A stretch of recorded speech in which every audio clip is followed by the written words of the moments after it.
As-tu déjà pensé à la possibilité d'une vie éternelle ? La théorie quantique affirme qu'aucun d'entre nous ne meurt vraiment. Nous pourrions même voyager après notre mort physique à travers un multivers dont les dimensions sont connues dans certaines cultures, comme le monde des dieux. Comment les physiciens quantiques peuvent même prouver que nous vivons tous éternellement, nous te le montrons maintenant. Le Saint Graal, la pierre philosophale ou l'ambroise divine. Tous ces remèdes sont censés conférer l'immortalité. La question de la vie éternelle et de l'immortalité se retrouve dans de nombreuses cultures de cette ère et il y a tout autant de réponses à cette question. Dans notre culture occidentale, la croyance en une vie après la mort a pratiquement disparu. Le principe chrétien d'un voyage de l'âme vers le paradis, ou si l'on n'a pas eu de chance, vers l'enfer, n'est plus guère présent dans les esprits. Dans les cultures orientales, en revanche, l'idée que l'âme continue de voyager après la mort, qu'elle se rend dans des dimensions où résident normalement les dieux, et que les âmes reviennent sur Terre dans un nouveau tour et dans une nouvelle vie, est tout à fait normale. Il y a des centaines de personnes dans le monde qui étaient proches de la mort ou qui affirment même avoir franchi le seuil des royaumes divins où elles ont rencontré des entités qui leur sont apparues comme des anges et qui les ont renvoyées sur Terre. Il n'est pas rare que ces personnes connaissent des guérisons spontanées de maladies graves ou changent radicalement de vie parce qu'elles ont réalisé qui elles sont vraiment dans les royaumes après la mort. Jusqu'à présent, tout cela n'était que pure idéologie, fantasme, affirmation non prouvée ou idée religieuse. Mais la physique quantique en a maintenant apporté la preuve. Nous sommes vraiment immortels. Et si tu ne mourais jamais ? Honnêtement, as-tu déjà pensé à ce que ce serait de vivre éternellement ? Ici sur Terre, en manipulant simplement tes gènes de façon à rajeunir sans cesse, ou bien en quittant ton corps et en passant dans une autre dimension en tant qu'information pure. Le fait que les êtres vivants soient capables d'inverser simplement le processus de vieillissement est démontré par une minuscule méduse qui accomplit justement cet exploit pour une raison quelconque. Ce simple exemple montre ce qui est possible dans la nature et qu'il ne faut jamais dire jamais. Imagine que la science décode l'astuce où puisse programmer ton génome pour vivre en haut et en bas de l'échelle des âges. Ou bien, tu vivrais pour toujours sans vieillir. Tu serais immortel et tu pourrais encore être sur cette terre dans 1000 ou 10 000 ans. Des preuves en physique quantique. Les scientifiques ont peut-être trouvé la clé de la vie éternelle dans le monde des plus petites particules. La mécanique quantique a d'abord découvert que la lumière est un élément de base de la matière et que les particules de lumière sont beaucoup plus petites qu'un atome. Les quantas peuvent à nouveau être divisés en de nombreuses particules plus petites et à un moment donné, il ne reste plus que de l'information et de l'énergie pure comme éléments constitutifs de l'univers. L'énergie peut fluctuer dans un état d'équilibre absolu et disparaître physiquement avec lui, mais l'information est éternelle. Après ta mort, tes informations restent par conséquent. Les physiciens quantiques australiens l'ont exprimé de la manière suivante. Si une forêt brûle, les arbres, les buissons et les animaux qui y vivaient disparaissent dans le monde physique. Au niveau quantique, cependant, la forêt reste en tant qu'information. Et elle pourrait être reconstruite si nous avions les connaissances nécessaires pour savoir comment cette rematérialisation est réalisable. La forêt peut cependant disparaître. Par exemple aussi de notre monde, l'information se déplace et quelque part ailleurs, dans une autre dimension ou à un autre endroit de l'univers, une nouvelle forêt se matérialise à l'aide de l'information. En s'appuyant sur la mécanique quantique, il existe encore une autre théorie qui te montre un autre monde complètement nouveau. Théorie du biocentrisme. La théorie du biocentrisme a été développée par le scientifique américain Robert Lanza et dit en substance que ce n'est pas l'univers qui crée la vie, mais que c'est la vie qui crée l'univers. Ce que nous appelons la conscience en nous était en fait là au début de tout et maintenant, près de 14 milliards d'années plus tard, la conscience se canalise à travers nous, les humains. En vérité, nous les humains ne sommes pas seulement des corps et des cerveaux, mais une conscience qui a pris une forme matérielle ou qui s'y est connectée. Dans le modèle de Lanza, notre cerveau et notre corps sont plutôt des modems et ce que nous percevons en tant qu'observateurs ou simplement moi est de la pure conscience. Le cerveau et le corps reçoivent des signaux de l'extérieur et les traduisent en expériences de vie et en matière. Si tu connais déjà la théorie quantique, tu sais que les quantas peuvent apparaître sous forme d'ondes et de particules. L'onde est le potentiel non formé et la particule devient matière par l'observation. La conscience est l'observateur. Lorsque le cerveau et le corps meurent, seul le modem est détruit, mais les signaux restent et pourraient éventuellement être redirigés ou recyclés dans un autre hôte. Dans la réalité biocentrique de Lanza, la vie est le signal et cela continue sans le corps et le cerveau comme modem.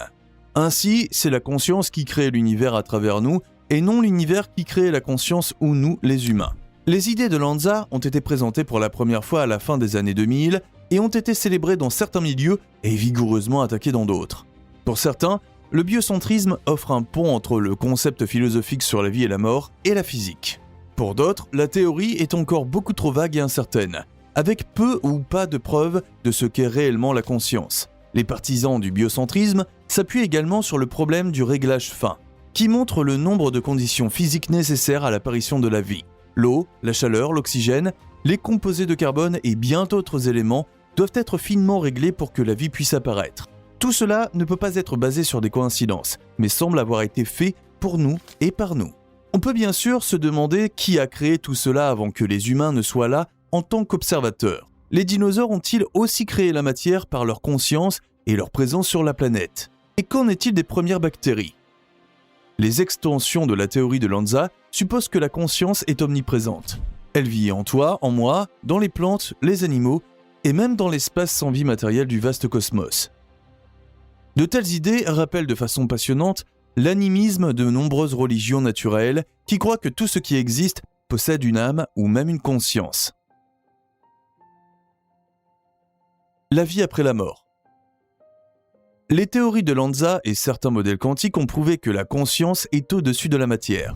Cela conduit inévitablement à une soi-disant vie après la mort, ou plutôt, la mort n'est pas possible dans une telle réalité. Pas si la vie est en fait une conscience et n'est pas liée à la matière. La mort n'est qu'une illusion, parce que la vie et la conscience ne sont plus liées à notre corps. Si nous enlevons le corps et le cerveau, la conscience s'évapore comme une sorte d'énergie dans le reste de l'univers, ou bien elle se déplace dans d'autres dimensions et y poursuit sa vie.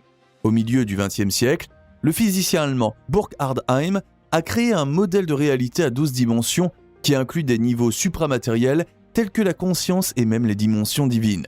Étonnamment, de nombreuses formules mathématiques non résolues se résolvent lorsque nous supposons 10 dimensions ou plus. Dans l'une de ces dimensions, la conscience pourrait être une force normale, mais nous n'avons pas les moyens de la détecter ou de la mesurer. René Descartes a affirmé au XVIIe siècle que l'esprit et le corps sont deux substances fondamentalement différentes. L'esprit est immatériel et pensant, tandis que le corps est matériel et étendu dans l'espace.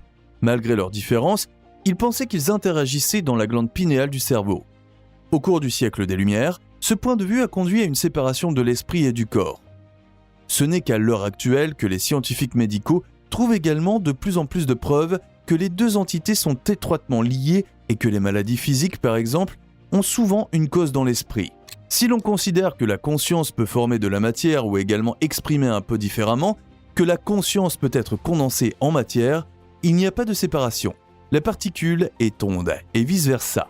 Le corps est conscience et vice-versa. La seule différence est que le corps physique dans le monde tridimensionnel a une durée d'existence limitée car il vieillit. Cependant, l'exemple de la méduse éternelle montre que ce processus n'est pas une condition de vie. Au contraire, tous les êtres vivants qui vieillissent pourraient simplement suivre un programme et celui qui parviendra à le réécrire un jour aura trouvé la clé de la vie physique éternelle sur Terre. Immortalité quantique. Le biocentrisme de Lanza n'est pas la seule idée qui va dans ce sens. Le modèle de l'immortalité quantique s'appuie sur le concept central du multivers. Développé à partir du modèle Many Worlds de Hugh Everett, l'immortalité quantique postule que chaque décision que nous prenons donne naissance à un univers parallèle. Imagine un arbre infini avec des branches, chaque branche représentant un chemin différent que ta vie aurait pu prendre. Chaque décision, petite ou grande, ajoute une nouvelle branche à l'arbre. Si ces univers coexistent, ils ne se croisent jamais, mais ils sont tous le résultat de nos choix. C'est comme si tu te trouvais dans un labyrinthe infini de miroirs, chaque miroir montrant une version différente de toi en fonction des chemins que tu as choisis dans ta vie. Au fil des ans, les auteurs de science-fiction ont réalisé le potentiel de cette idée dans des romans et des films qui montrent que des choix apparemment dénués de sens peuvent constituer des bifurcations vers un univers parallèle. Ce que le multivers pourrait signifier pour la vie après la mort est encore une autre question. Dans l'immortalité quantique, il pourrait toujours y avoir une bifurcation possible dans le multivers à travers lequel une personne survit.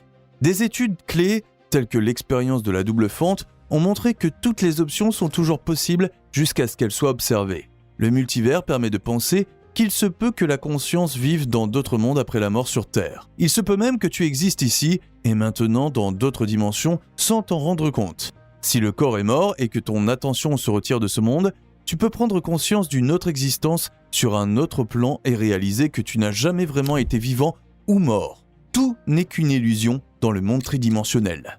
Ce point de vue correspond au chat de Schrödinger, un modèle de pensée de la théorie quantique qui affirme précisément que le chat est mort et vivant en même temps, jusqu'à ce qu'une personne ayant un certain état d'esprit effectue une mesure. Dans les religions orientales comme l'hindouisme, le multivers est connu depuis longtemps et est une réalité vécue dans la conscience des gens. Les Védas ont décrit différents niveaux de matérialité et des mondes spirituels et subtils. Sur ces plans, qui peuvent être vus comme d'autres univers dans le multivers, vivent des entités qu'ils connaissent sous le nom de dieux, de démons ou d'entités angéliques. L'homme possède une âme qui est immortelle et cette âme peut prendre différentes formes au sein du multivers. Tu ne veux pas manquer une nouvelle vidéo à l'avenir? Alors abonne-toi dès maintenant.